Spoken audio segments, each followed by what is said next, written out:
सच ही कहा किसी ने, 100 गुना बढ़ जाती है खूबसूरती महज मुस्कराने से। फिर भी लोग बाज नहीं आते, हमेशा मुंह फुलाने से। आज आपको एक छोटी सी कहानी सुनाते हैं। एक व्यक्ति था जिसका नाम था अमित, और वो एक आइस फैक्ट्री में काम करता था। बड़ा ही व्यवहारिक था, हमेशा मुस्कराता रहता था और लोगों के साथ बहुत अच्छे व्यवहार से पेश आता था। उसकी जब वो अपने आइस फैक्ट्री में जाता था तो बाहर एक गार्ड खड़ा रहता था। उसकी आदत थी कि वो हर किसी के साथ बड़े प्यार से बोलता था, तो वो गार्ड से भी बड़े प्यार से बोलता था। वो जैसे ही जाता गार्ड को कहता राम राम भैया, और जब लौटता था अपने काम से वापस तो आते हुए बोलता था राम राम दद्दा।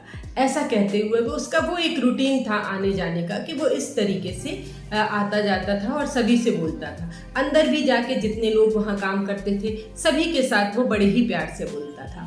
एक दिन की बात है कि आइस फैक्ट्री में वो काम कर रहा था और उसको लगा कि फ्रीज़र में कुछ काम बाकी है, तो वो वहाँ जाके काम देखने लगा। चूँकि शाम का वक्त था, उसका जो मोबाइल था वो उसके डेस्क पे ही था, और फ्रीज़र में काम करते करते जहाँ आइस फैक्ट्री का फ्रीज़र था उसमें कब समय बीत गया पता ही नहीं पड़ा।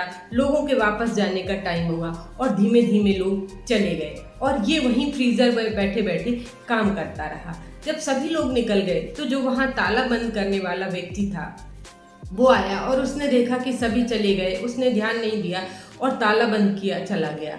ये अपने काम में इतना मशगूल था अमित कि इसका ध्यान ही नहीं गया कि टाइम इतना निकल गया और सभी जा चुके हैं। जब उसने अपना काम कर लिया और वो उठा वापस आया तो उसने देखा कि जो गेट था फ्रीज़र का वो तो बाहर से किसी ने बंद कर दिया है।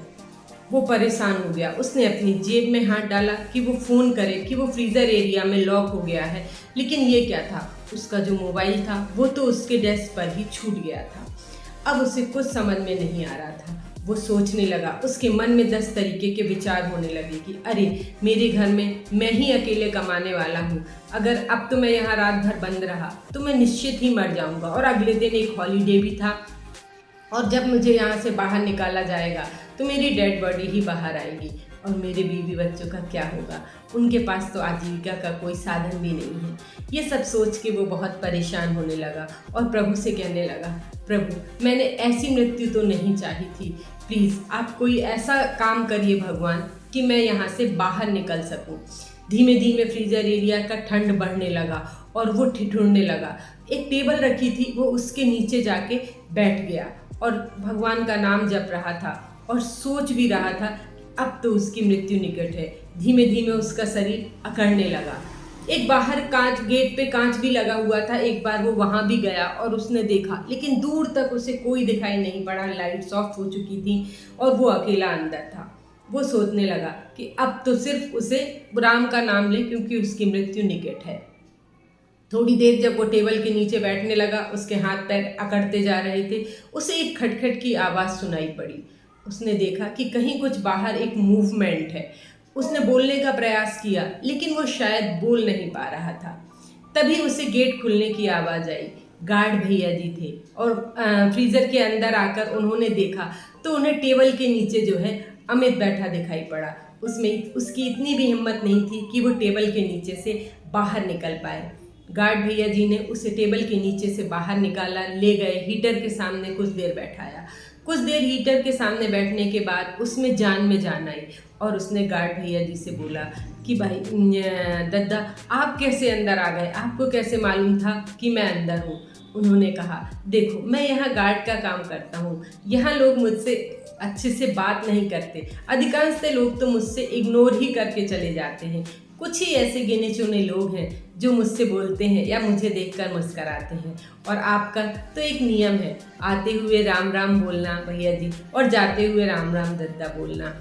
आज सुबह तो आपने राम राम भैया कर लिया था, लेकिन शाम की राम राम दद्दा सुनने के लिए मेरी आंखें आपको देख रही, तलाश रही थी, और मेरे कान उन शब्दों को सुनने के लिए बेचैन हो रहे थे। जब आप नहीं आए तो मैं ध्यान रखता हूँ कौन कौन बाहर निकला कौन नहीं, और मुझे याद आया आज तो मुझे राम राम दद्दा किसी ने नहीं कहा।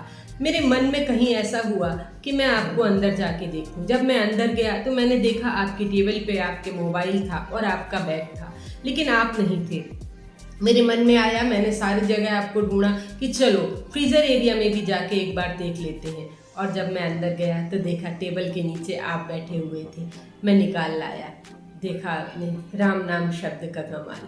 कहते हैं इस जीवन में कब किसकी ज़रूरत पड़ जाए, इसलिए सबसे मुस्करा के कम से कम अभिवादन तो करते ही चलिए। आपके मुस्कराने से और प्रभु का नाम लेने से यदि आप दिन भर राम राम बोलेंगे तो राम ही आपकी मदद भी करेंगे। जीवन में आप नमस्कार के चमत्कार का भी अर्थ समझिए और हमेशा लोगों का अभिवादन करिए, प्यार से मिलिए। ना जाने इस छोटी सी जीवन में कब किसकी ज़रूरत पड़ जाए। छोटी सी कहानी थी लेकिन बहुत कुछ कह गई। फिर मिलेंगे एक नई सोच, एक नई कहानी के साथ। मैं नीलम।